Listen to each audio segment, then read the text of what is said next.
They said it was just a joke. My wife and her brothers thought it'd be funny to teach me a lesson, so they drove off, left me standing at a gas station 300 miles from home, laughing, yelling, "Good luck, man!" The sun burned, my phone died, and the sound of their laughter stayed louder than the wind. I waited for an hour, then 2. Then I realized the truth, they weren't coming back. That day something in me broke and something else woke up. 5 years later, when she finally found me, her smile disappeared the second she saw who was standing behind me. Before I share my story, I'd love to know you are here with me and listening to me. Comment hi below or tell me where you're from. I love hearing how far my story reach. Sometimes knowing someone is there makes all the difference. Thank you. And now, let me tell you everything. If you haven't yet, please subscribe to this channel. Every story here comes from real scars, real lessons, and real people who found the strength to start over. My name is Axton Lyle, and this is how a man once left in the dust found his way back to himself. The sun felt like it was peeling the world open. I stepped out of the gas station holding an energy drink for my wife, Mara Kincaid, the one she'd asked for so sweetly, saying she was too tired to come inside. The parking lot shimmered like a mirage. That's when I heard it, the roar of the pickup, the sharp laughter cutting through the heat. Briggs and Colt, her brothers, leaned out the windows, phones out, filming me as the truck pulled away. "Good luck, Axton," they shouted, voices fading under the whine of the tires. The dust rose red and dry, choking the air. I ran a few steps before realizing they were gone for real. The can slipped from my hand, rolled into the gutter, fizzing weakly before going silent. My phone buzzed once. One message. "Just a prank. Don't be mad." The screen went black. The desert on US 285 stretched forever in both directions. Nothing but a single pump, a filthy restroom, and a vending machine that ate quarters. The man behind the counter looked up, bored. "They'll come back," he said. I nodded, though something inside me already knew better. I sat on the curb, concrete burning through my jeans, the air thick with gasoline and flies. I'd been through 5 years of that laughter of pranks that were never jokes. The hidden keys before my job interview, the fake eviction notice taped to our door, the whipped cream traps and cameras catching my reaction for their channel. Every time I got upset, they'd say I couldn't take a joke. Every time I swallowed it, they found a new way to test how much humiliation I could take. I thought about calling someone, but my phone was dead. I checked my shoes, old running sneakers with torn insoles. Inside the left one, I'd hidden $120 in small bills. My secret, my safety net. I didn't even know when I'd started doing it, maybe the day I realized love shouldn't require endurance. The wind shifted, carrying the smell of rubber and salt. I walked inside, asked the clerk if I could borrow an outlet, charged my phone just enough to light the screen. I typed out a number I hadn't called in years, Aunt Ruth Ellery. My thumb hovered over the dial. I didn't press it. Not yet. That's when a minivan pulled in. A woman stepped out, mid-30s, sweat on her temples, 2 kids asleep in the back seat. She looked at me like she'd already heard the story. "You need a ride?" she asked. I hesitated, then nodded. The air inside the van smelled like cookies and crayons. The AC hummed softly. "Whoever left you out there," she said after a few miles, "that's not family." I didn't answer. I just stared out the window, watched the desert give way to low hills and empty sky. She dropped me in Santa Rosa at a bus stop the size of a tool shed. Before she drove off, she handed me a $10 bill and an old phone charger. "You'll need this more than I do." Inside the station, I scribbled on the back of a crumpled receipt my B plan, though I didn't know what to call it then. Contact Ruth. Buy a one-way ticket. Use Mom's maiden name for everything. I folded it, slid it into my pocket, and bought a bus ticket to Maine. As the printer clattered, a TV above the counter caught my eye. 2 men laughed on screen mics in front of them, the title flashing. "Left our brother-in-law in the desert, the best story of the summer." I didn't have to look close to recognize their voices. Briggs and Colt were telling the world about me. The cashier chuckled. "Man, people will do anything for views." I tightened my grip on the ticket. The bus hissed outside, ready to leave. I walked to the trash can, dropped the half-crushed energy drink inside, and whispered, "No, they won't." Then I stepped onto the bus without looking back. The desert disappeared behind a curtain of dust, and I promised myself one thing: I wasn't ever going home again. By the time the bus reached Rockland, the air smelled like salt and pine. I hadn't slept more than a few minutes between rest stops. My body was stiff, my mind hollowed out. When I knocked on Aunt Ruth's door, it opened before the echo faded. She looked older than I remembered, hair-silver apron dusted with flour.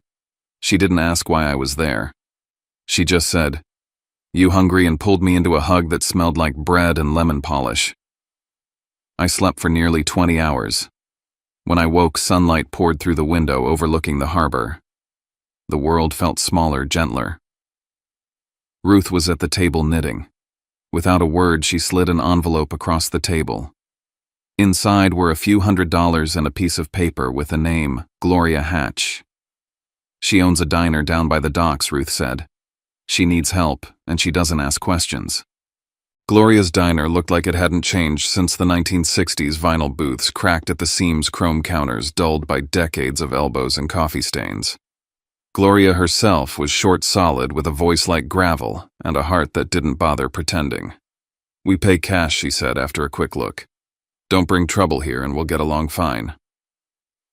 I told her my name was Axton Ellery. Using Mom's maiden name felt strange at first, like stepping into someone else's life, but it fit better than the old one ever did. The days began to stack up quietly. Mornings meant pouring coffee, scrubbing tables, and listening to old songs on the radio.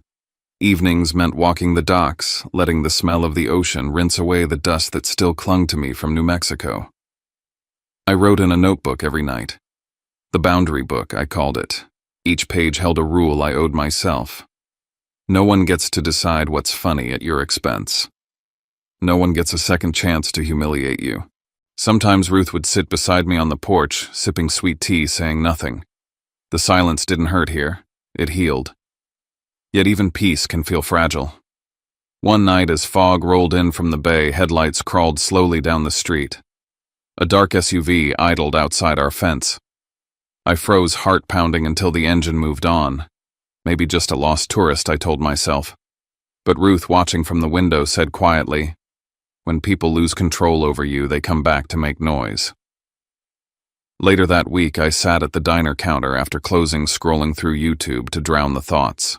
The algorithm served me a familiar face, two men laughing into microphones, title bold across the screen, "The Kincaid Chaos, the Desert Challenge." My stomach turned cold. I pressed play. Briggs mimicked my voice.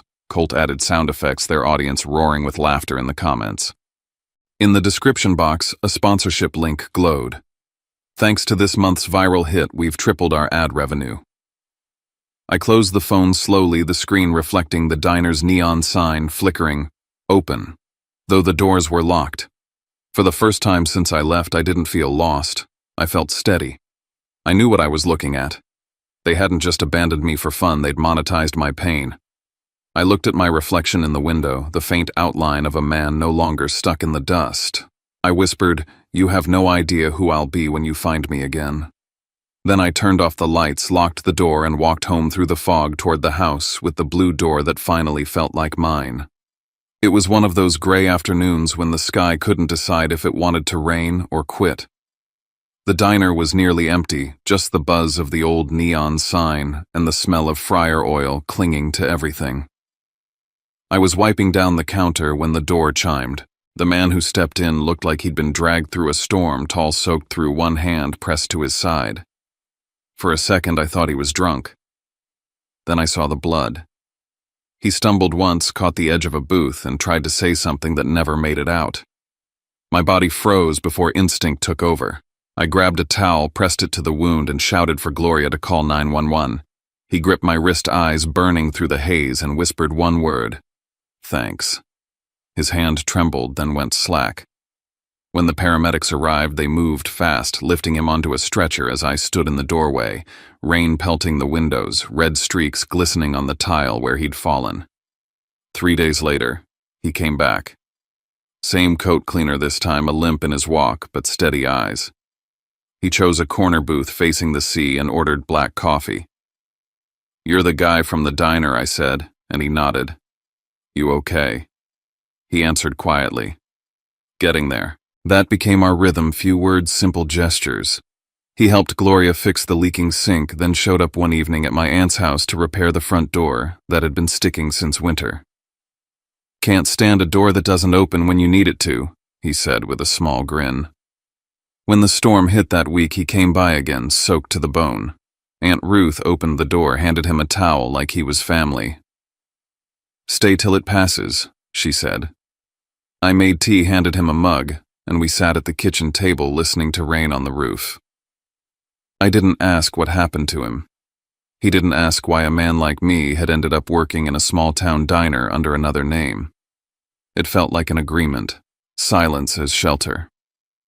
Only when I saw the scar near his ribs as he reached for his coat did he finally speak. "I used to be in narcotics. Boston Task Force. Got too close to something I shouldn't have.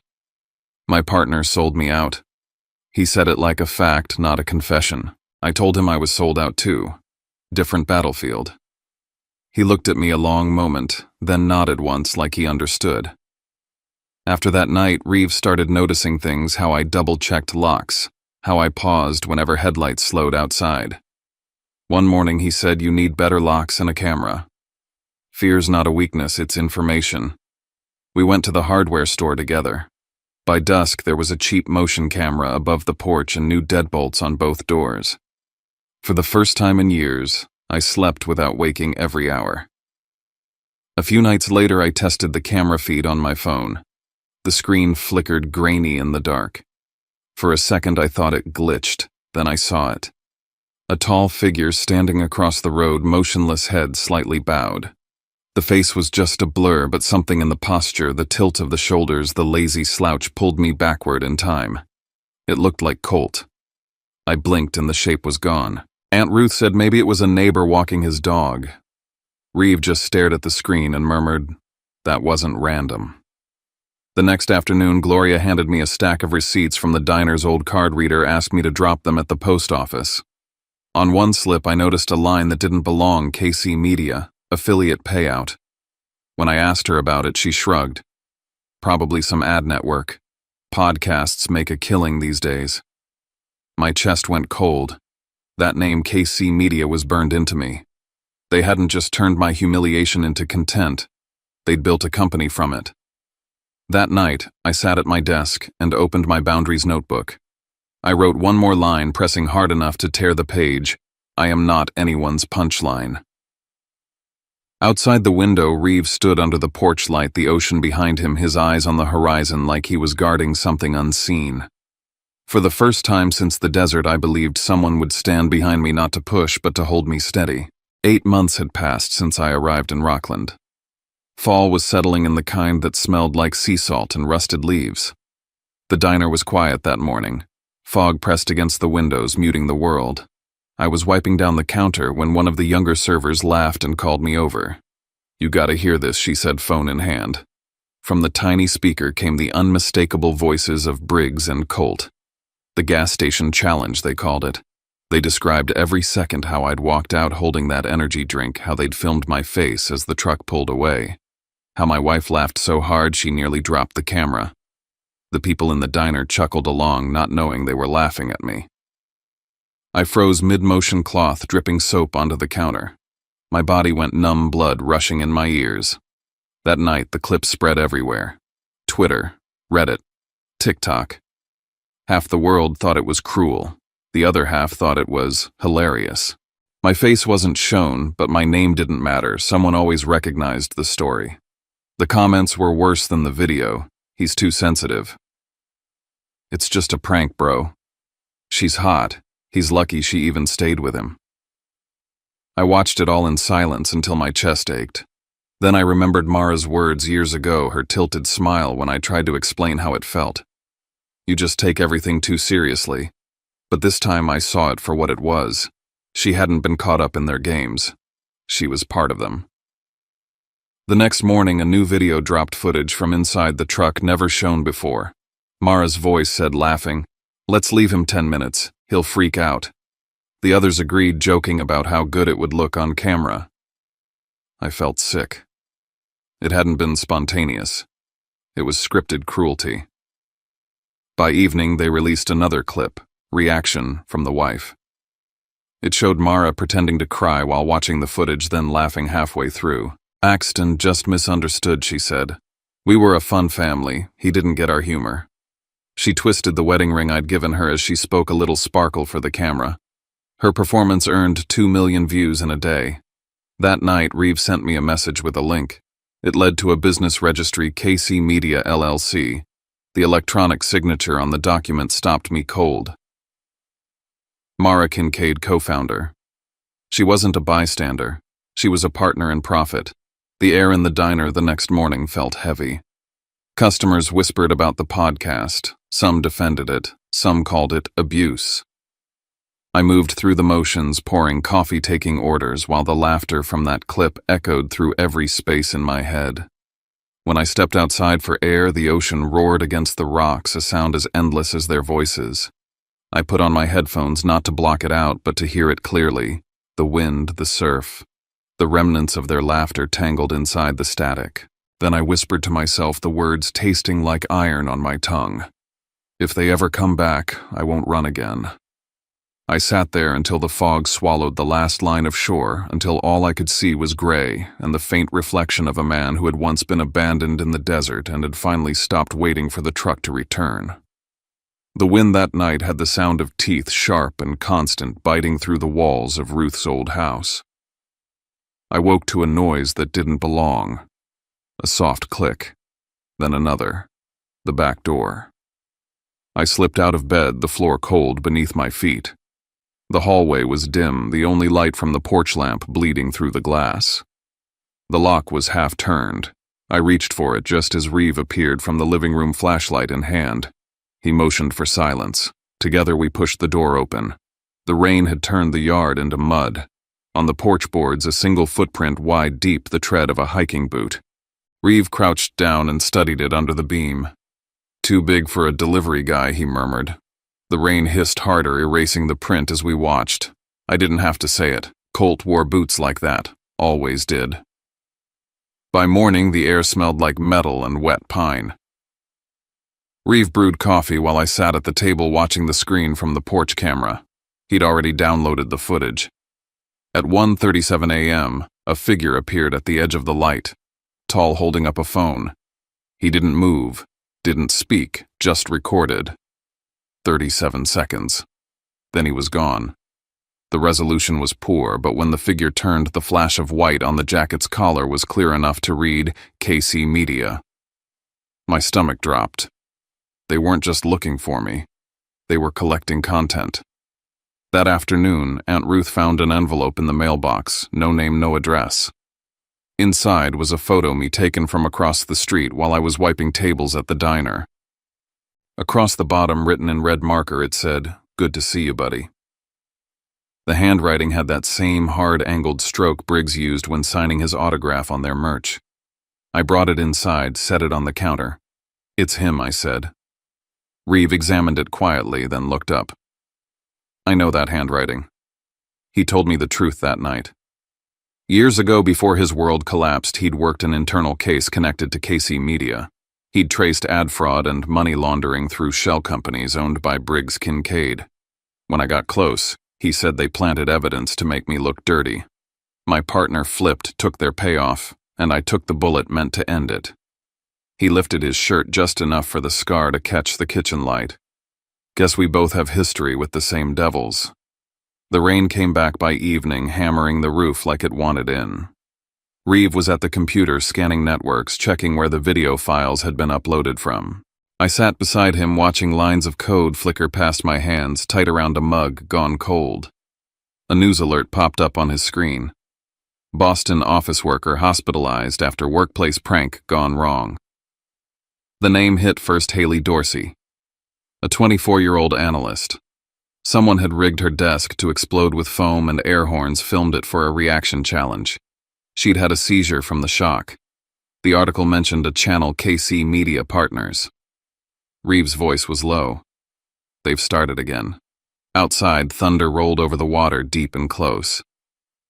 I looked at him at the way his jaw locked when he read and said, "If they find us, I'm not hiding. I'm the one who opens the door this time." He didn't argue. He just reached for the wrench by the window latch, tightened it, and said, "Then we make sure it's on our terms." It was almost dawn when the knock came. 3 soft taps against the wood. I thought it was the wind again until I saw her through the glass, the outline of a woman, hair damp from fog, a small suitcase in hand. Mara. I opened the door, not sure what I expected. She looked thinner, paler, the sharpness in her face dulled by exhaustion. "You're alive," she said, voice trembling. I answered, "Not because of you." Behind me, Reeve appeared, wiping oil from his hands. The moment her eyes found him, her smile cracked. "You've moved on fast." She stepped inside without asking. The house smelled of salt and coffee, the floor creaking under her boots. She reached into her bag and pulled out a folder, her fingers shaking. "I came to end it," she said. "I'm terminating my rights to KC Media. I want out." She slid the papers across the table. My name wasn't on them, but Reeves was. His full signature from years ago on a security contract with their network. I looked up. "You worked for them." He nodded once. "Before I knew what they were. I was hired to build the data firewall. When I saw what they were hiding, I tried to expose it. They made sure I couldn't." The 3 of us sat in silence, the waves thudding beyond the cliffs. Mara's hands clutched her knees. "I didn't know they'd actually leave you," she said. "I thought it'd be a few minutes. A dumb joke." Then the video blew up and I couldn't stop it. Her voice broke halfway through. I asked quietly, "What did you sign before it aired?" She didn't answer. Reeve reached into his coat, pulled out a printed file, placed it on the table. "This is the original contract," he said. "You approved the script, Abandoned Prank Episode Pilot. You knew Mara." Her face collapsed. "I thought you'd forgive me." The phone rang then sharp in the quiet. Reeve picked up, spoke briefly, then handed me the receiver. A voice on the other end introduced himself as a federal contact, one of Reeve's old allies. Briggs and Colt were under investigation for the Boston incident. They were trying to push all legal responsibility onto Mara to save themselves. The line clicked off. She sank to the floor, tears mixing with fog-damp hair. "Please," she whispered, "don't let them take me down with them. I have nowhere else." I looked at her and felt nothing but the cold edge of distance. "You did have somewhere," I said. "You had me, and you laughed when they drove away." She reached for my hand, but I pulled it back. Reeve stood beside me, quiet, steady. "Sometimes we save people not because they deserve it," he said softly, "but because we don't want to carry their weight anymore." I called a lawyer I knew through a friend in Portland and left a message for the investigator handling the Kincaid case. "We have a cooperating witness," I said. When I hung up, Mara sat staring at the floor, lips pressed white. "Is this your revenge?" she asked. "No," I said. "It's the truth finally standing upright." Later that night, after she'd fallen asleep on the couch and the sea wind had died down, Reeve came to the porch. The light cast long lines across his face. "There's something I didn't tell you," he said. "They're still monitoring me. If I testify everything I did, every file, every mistake, it'll all surface. I could lose my clearance for good." "You're afraid of prison?" I asked. He shook his head. "I'm afraid I won't be there to have your back when they come for you again." Through the window, the ocean was black glass, restless under the moon. I stood beside him, watching the reflection of the woman sleeping inside, the same one who'd once laughed as I begged for help on the edge of a desert. "Funny," I said quietly. "Back then I was the one left outside the door. Now someone else is knocking, asking to come in." He didn't answer. He didn't have to. The waves hit the rocks below, relentless and certain, and for the first time I understood how the past doesn't really vanish. It just keeps coming back until you decide to face it. And when it does, you choose whether to open the door or to close it for good. Winter light turned the courthouse windows white, the kind that stripped everything of warmth. Inside courtroom 302, I sat with Reeve and our attorney in the front row, the stack of files heavy in my hands. Across the aisle sat Briggs and Colt Kincaid, perfectly groomed their lawyer, whispering in their ears. Mara sat 2 benches behind them, head-bowed, hands folded so tightly her knuckles went pale. The seal of the Federal District Court hung above the judge's bench, massive and unmoving. I didn't tremble anymore. I was just waiting. The prosecutor began with evidence clips from their podcast, episode 52, the one that made them famous. The screen flickered to life, their laughter booming through the speakers. The crowd shifted uncomfortably. Then came the phone footage, the one from inside the truck. There was my wife smiling wide, saying, "He'll freak out." The courtroom went still except for the sound of my own breath. Hashtags scrolled across the live stream from outside. It was never a funny prank. When it was my turn to speak, the lawyer asked Mr. Lyle, "Did you believe they were joking?" I met his eyes. A joke ends when everyone's laughing. I was crying. The judge's pen paused mid-note. I saw Mara flinch. Reeve stood next, calm and straight-backed. "Your Honor," he said, "we've recovered an internal audio file from KC Media servers." The courtroom's big screen filled with a waveform. Then Briggs's voice, unmistakable, saying, "Leave him longer. Fear looks better on camera." It wasn't carelessness. It was calculation. The gasps in the room sounded like a storm breaking. When Mara took the stand, she looked small against the wood panels.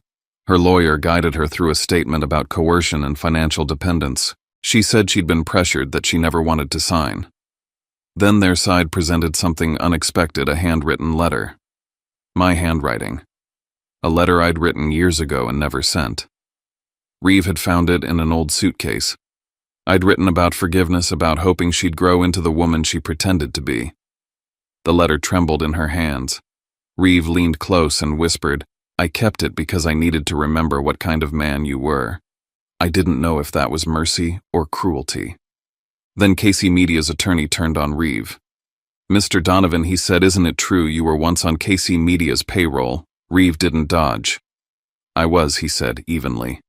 "As a cybersecurity consultant. I discovered they were manipulating viewer data and laundering money through ad revenue. They tried to silence me, literally. That's how I got this."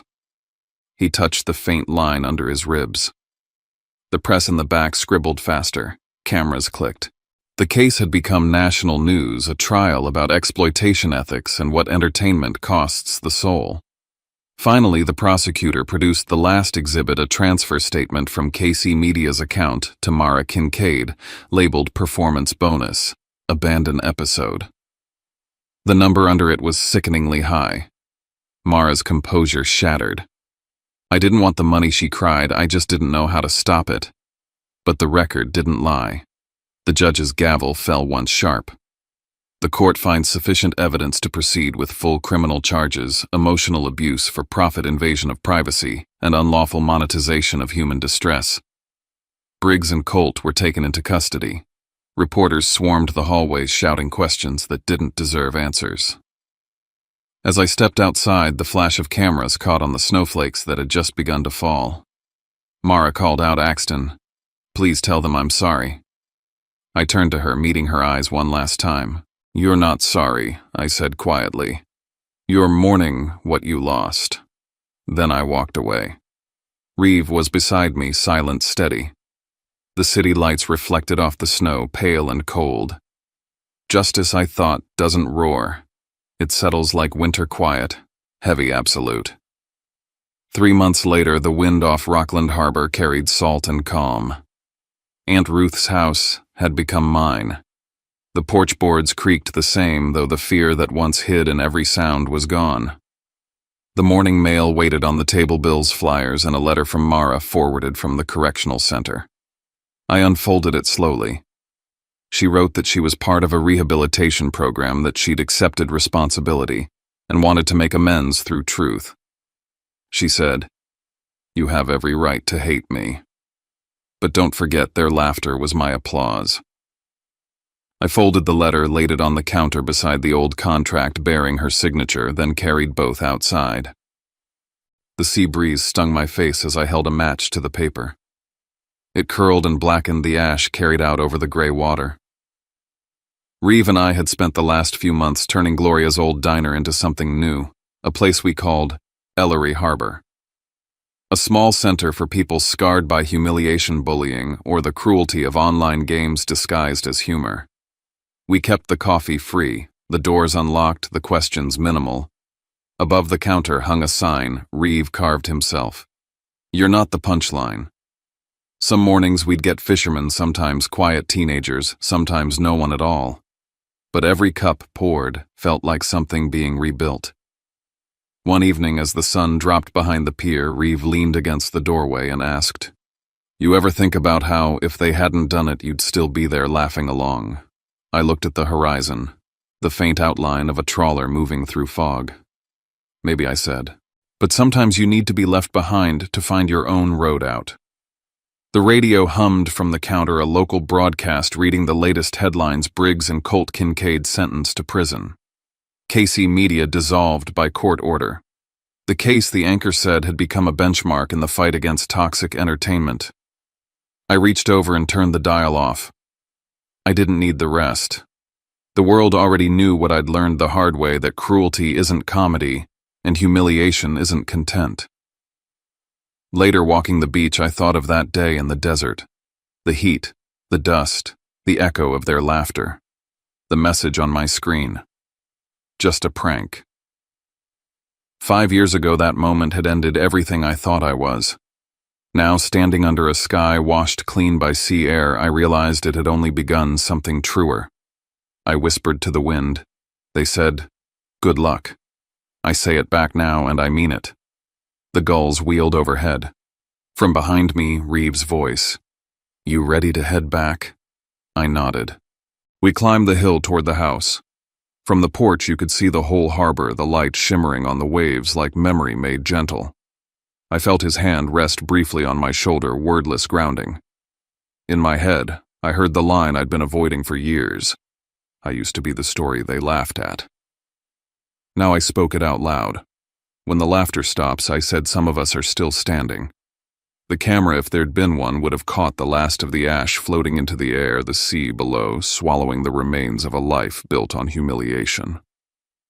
I watched until the horizon blurred, until nothing was left but water and light.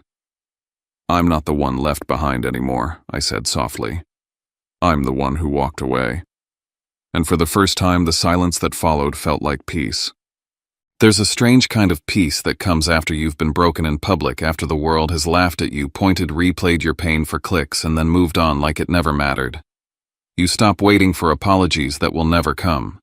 You stop expecting anyone else to understand what it feels like to be turned into content. And instead you learn something simpler, quieter, and stronger, that surviving humiliation isn't about revenge. It's about reclaiming the story they tried to rewrite. For a long time, I believed my silence was strength. I thought walking away meant I was weak. But silence only feeds the people who profit from it. The day I decided to speak, to testify, to tell the truth, not just in a courtroom, but to anyone who'd listen, was the day I stopped being their victim. You can't erase the past, but you can stop letting it own you. Every time I stand in the cafe at Ellery Harbor and pour a cup of coffee for someone trembling with the same kind of fear I once carried, I'm reminded that pain only wins when it isolates you. Once it's shared, it turns into light. People still ask me if I've forgiven them. The truth is, forgiveness isn't the point. Forgiveness implies they still matter enough to be held in your heart. What matters is freedom. What matters is learning to exist without their laughter defining the air you breathe. When I walk along the pier now, I don't hear the echoes of that desert day. I hear the ocean steady and alive. I hear my own footsteps, my own voice, my own life that finally belongs to me. If you're listening to this, maybe you've been where I was. Maybe someone turned your pain into their entertainment, a classroom joke, an office prank, a viral clip. Maybe they told you to lighten up like your feelings were the problem. I'm here to tell you it wasn't you. The world is full of people who confuse cruelty with humor because they've never learned the difference between laughter and validation. Don't let them decide who you are. Stand up, speak out, even if your voice shakes. Before you go, I want to ask you for something small. If this story found you, if it stirred something in you, let me know you're here. Drop a hi in the comments or tell me where you're watching from. It's not about numbers. It's about knowing that the words I've spoken are landing somewhere with someone who needed to hear them. Because every time one of you listens, every time one of you reaches back, it proves something the world forgets too easily, that empathy still exists, that we're not as alone as they made us feel. And if you can subscribe to this channel not just for me, but for the people who need to find it after you. Every story we share here belongs to those who were told to get over it, and decided instead to heal. Every view, every comment, every heartbeat that connects us here helps someone realize they're not a punchline, not an afterthought, not disposable. My name is Axton Lyle. And this was my story not of revenge, but of return. The road from a gas station in the desert to a harbor in Maine was long and brutal, but it taught me something no court could ever declare when the laughter fades. What's left is the truth, and that truth is worth everything. So to whoever needs to hear it tonight, you're not the one left behind. You're the one still standing. And your story, like mine, isn't over yet.